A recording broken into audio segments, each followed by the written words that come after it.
एक समय की बात है, एक बहुत घना जंगल था। उस जंगल में गिद्धों का पूरा समूह रहता था। वह सभी गिद्ध एक साथ ही उड़ते व शिकार किया करते थे।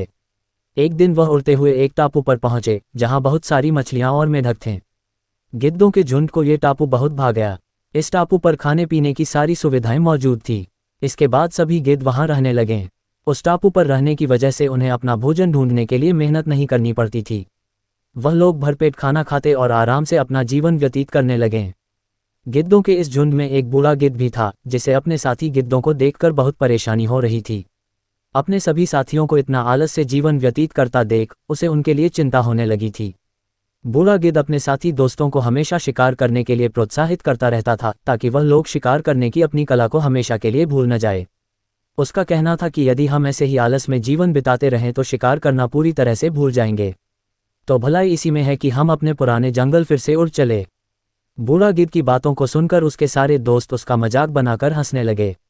साथ ही गिद्धों ने कहा कि बूढ़ा हो जाने के कारण इनका दिमाग काम नहीं कर रहा है, इसलिए ये हमें यह आराम की जिंदगी छोड़कर जीने की नसीहत दे रहे हैं।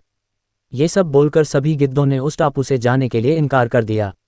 जिसके बाद बूढ़ा गिद्ध अकेले ही जंगल लौट आया। कुछ दिन बीत जाने के बाद बूढ़ा गिद्ध ने अपने साथी गिद्धों से उनके टापू जाकर मिलने की योजना बनाई। उसे अपने दोस्तों से मिलने की इच्छा हुई। जब बूढ़ा गिद्ध उस टापू पहुंचा तो वह वहां का नज़ारा देखकर दंग रह गया।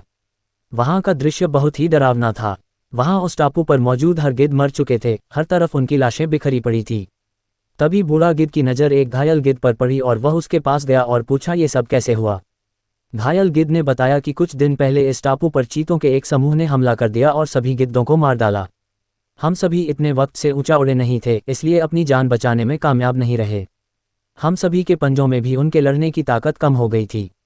घायल गिद्ध की बातों को सुनकर बूढ़ा गिद्ध को बहुत बुरा लगा। जब घायल गिद्ध की मौत हो गई तो वह अपने जंगल वापस लौट आया।